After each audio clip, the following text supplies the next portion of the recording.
Hi there, Leslie Sansone Williams here, coming to you today from Paralegal Coffee Talk on Facebook. Come on over and see us there. Say hello, make comments, like my page, and you'll see recorded videos there. I go live about once a week, and lots of funny posts and uplifting posts there as well, so I think you'll enjoy it. Also, please be sure, if you're not watching this video on the YouTube channel, to come on over to Leslie Williams 126. That's my channel there, with over 70 videos now for people who are interested or exploring the paralegal field and what they have to do to enter into it. So I'm so glad you're here with me. I wanted to talk about getting out of your head and into the game.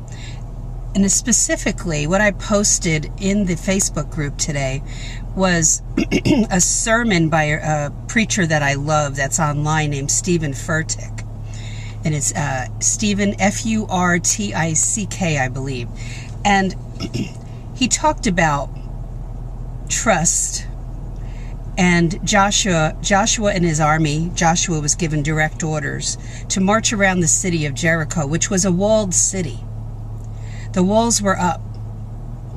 And this is so much of a picture to me of trust, and that with trust in the Lord, He's going to bring those walls down, those barriers. It's such a picture of trust and barriers, and trusting the Lord to remove barriers when it's in His will to do so.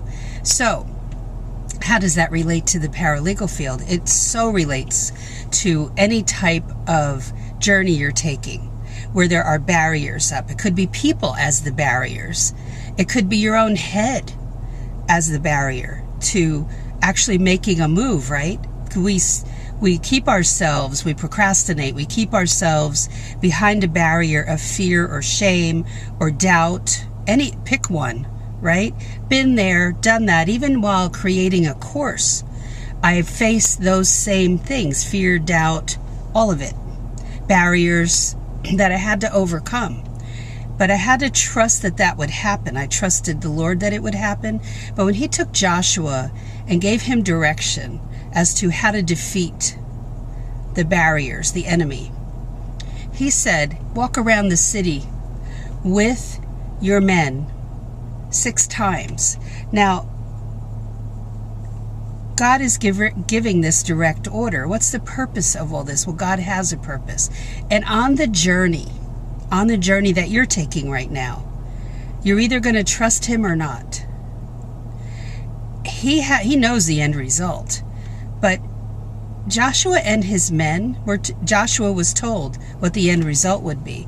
Do you think maybe they were suffering some doubt and fear as they walked around a walled city? And the Lord told Joshua the walls will come down, and the priests were to blow the horns at the end, and the wall would come tumbling down, and they could take the city. And that's exactly what happened. But what did they learn in the journey? They learned to trust. They learned to walk according to God's will, not their own. His will be done, not mine. So it wasn't that they stopped at 4. They followed what He said to do. And things worked out, didn't they?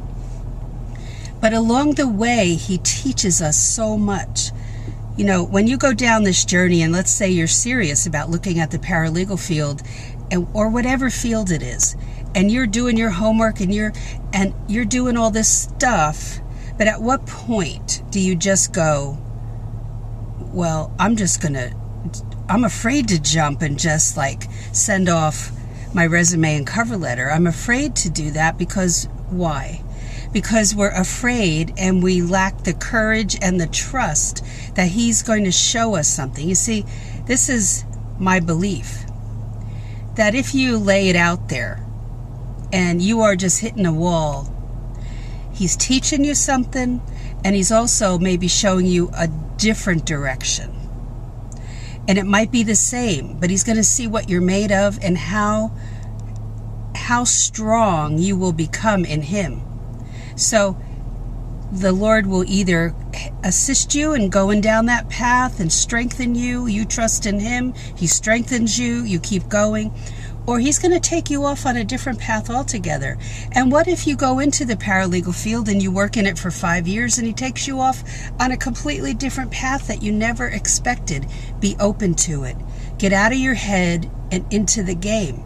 Don't let this fear, doubt, procrastination, all of it stop you. Disbelief, comments from people that really don't matter concerning your career.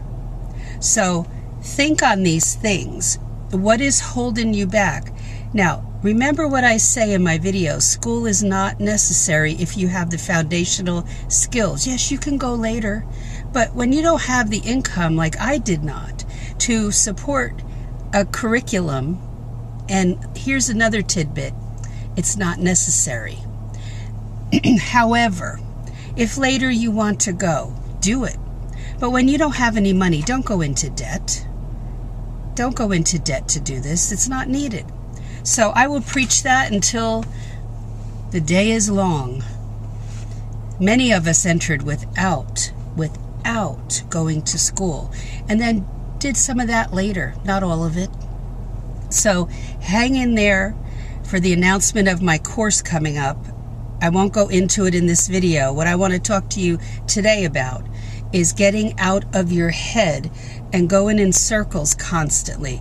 Do your due diligence, which we say in the legal field, which is like research, homework. Do it hard. Do it well. Be that Columbo investigator. Be Sherlock Holmes. Do that. But then don't do it so that you constantly go in a circle. There's a point where you jump and you get out of your head and you actually do this, baby. So that's it for today.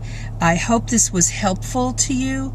There's fear and doubt can really stick us and make us feel so stuck in the quagmire, and it's time to move. So take care, stay tuned for the next video, and let me know what you think in the comments below. I hope this was of some help and gives you maybe a push to go forward, and let me know what you think, okay? So don't forget to visit me at Paralegal Coffee Talk on Facebook and my website, LeslieSansone-Williams.com. And if you're not watching this on YouTube, it's Leslie Williams 126 is the name of the channel, where there are over 70 plus videos now about this field and some other miscellaneous topics. So have a great day, and I'll talk to you soon. Bye-bye.